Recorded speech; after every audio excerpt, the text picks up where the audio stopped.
We designed this Sapelli shoe bench as a good excuse to test our new rotating lever and air clamps, and the project is full of fun PantoRouter joinery, including 22 mortise and tenon joints, dovetails, dados, and more.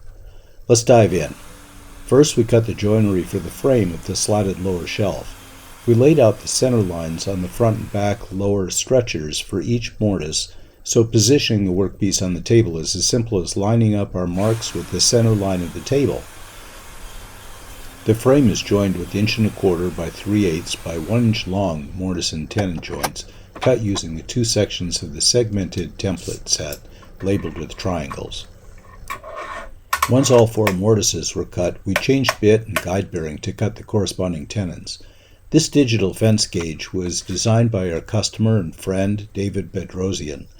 It makes centering the workpiece on the table just deadly accurate by allowing you to set the location of the centering scale fence down to a 1/1000th of an inch. There's a fixed stop that is set when the jig is built that positions the tip of the sliding probe on the digital depth gauge at the center line of the table. With the probe slid all the way back to the stop, you simply slide the centering scale fence toward the center of the table until it contacts the tip of the probe, then zero the gauge. Next, place the workpiece between the fence and the probe to measure the exact width of the workpiece. Then, extend the probe until it contacts the edge of the fence. In this case, it's 1.509 inches. You divide that width by 2 to get 0.7545 inches. Then you retract the probe until you see that number in the LCD display and lock it in place. You slide the fence towards the center line once again until it contacts the probe and lock that in place. If you'd like to build one of these digital fence gauges, you can find the plans for sale on the plans section of our online store, and you'll get a discount code to save $5 on the iGaging digital gauge. With the workpiece perfectly centered on the table, we cut all 4 tenons in the lower frame, finding the perfect mortise and tenon fit by sliding the guide bearing down the outside of the tapered template to adjust the tenon thickness. With the frame joinery done, we went into production mode to cut the rest of the mortise and tenon joints for the lower slatted shelf. This is a perfect job for the rotating air clamps, and you may notice that some of the clamps in the video look a little different from those that are currently for sale because we utilized some of our prototype clamps for this project while we waited for our production clamps to arrive. The 9 slats are attached to the frame with 7/8 inch by 3/8 inch by 3/4 inch deep mortise and tenon on either side, so we were using a template marked A from the Essential Mortise and Tenon template set. Rather than making the slats flush with the top face of the frame, we thought it would be nice to have them inset slightly. To set the height of the template holder for the mortises in the edge of the frame, we spaced a slat plus a 1/4 inch setup block between the template holder and the thickness gauge and locked the template holder in place. With the 2:1 ratio of the template holder to the workpiece, this gave the slats an 1/8 inch setback or reveal from the top face of the frame as long as the top face is against the table when the mortises are cut. We lined the center line scribed on the workpiece with the center line of the table and clamped it in place. We set the depth of cut and cut the first mortise. We could slide our workpiece over to the next center line by eye, but with this many joints to cut, there could be room for error, and we wanted to make sure that all of our mortises are spaced evenly on both the lower frame rails with an equal gap between each slat. Before moving the workpiece, we used one of the slats as a spacer to align it with the end of the workpiece and placed a front fence stop against the other edge of that slat and secured it.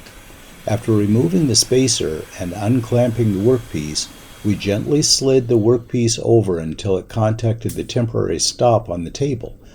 Clamped in place, we removed the temporary stop, and then we made a simple jig out of plywood that was slotted whole with a screw and a nut that fits into the front slot of the table, and fixed a 1/4 inch diameter pin that'll register against the inside edge of the mortise.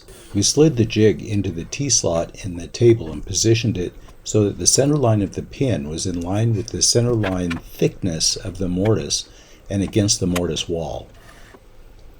With all mortises cut, we used the digital fence gauge again to center the tenon workpiece on the table.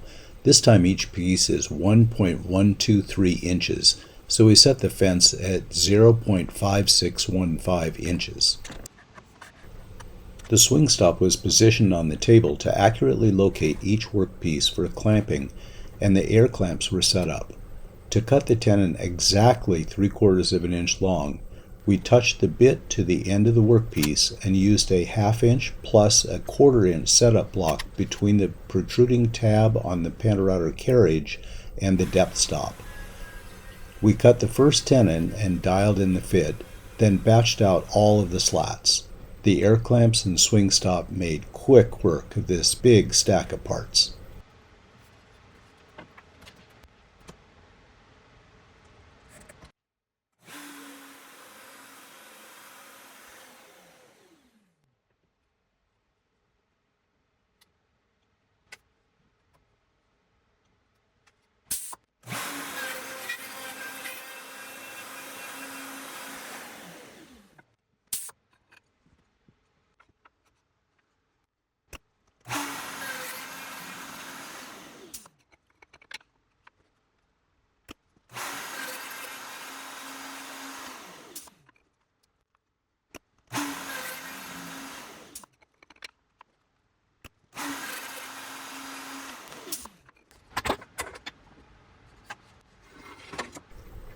Next, we moved on to the dados and the legs that hold the lower shelf in place. The legs are splayed 5 degrees in either direction, and the shelf is also angled 5 degrees down towards the front, making it a convenient place to put shoes. This means the dados on the back legs are perpendicular to the legs, and the dados on the front legs are angled 5 degrees. We used our vertical clamping jig to hold the legs for these cuts and made a quick support jig out of MDF to extend below the surface of the table for the bottom of the legs to rest on. The support jig was secured to the table's front edge T-slot, and we used a front fence stop on the tabletop to hold the top of the jig flush with the table surface before securing it in place. This simple angled reference block was cut on the miter saw with a 5-degree angle on either side and a center line marked in the middle. Using a thumb screw, we secured it to the face of the vertical clamping jig using the center clamping hole. We made sure the center line of the angled reference block was aligned with the center line of the vertical clamping jig on the top and the bottom. The vertical clamping jig was positioned so the front face was flush with the lower support jig. Then we used a bevel gauge set to 5 degrees, referenced off the bottom stop of the support jig to make sure the angled reference block was in the proper position. We positioned the front legs against either side of the angled reference block and rested the bottom of the legs on the bottom stop. The height of the template holder was set so the outside edge of the bit was aligned with the top layout line on the dado that we set, and the depth of cut was 1/2 inch using the setup block. We cut the dados by making small plunge cuts first, which helped to minimize tear out when cutting across the grain. The width of the dado needs to be 3/4 inch, so after the first 1/2 inch cut was made using the 1/2 inch bit, a 3/8 inch setup block was placed between the bottom of the template holder slider and the template holder micro adjust. This lowered the router bit by 3/16 inch, which made the overall width of the dado now 11/16 inches. We used the micro adjust thumb screw to adjust the height of the template holder to remove that remaining 1/16 of an inch.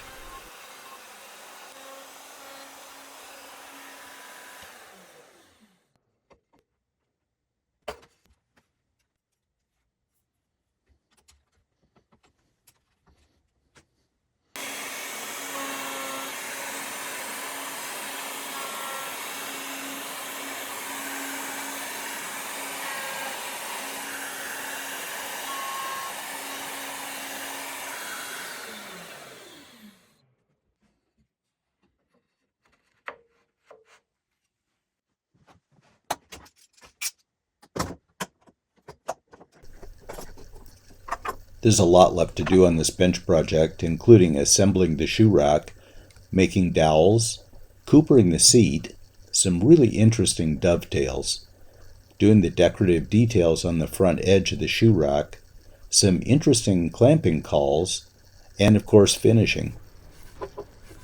Watch for part 2 coming up soon to see this shoe bench project through to completion. Happy PantoRouting!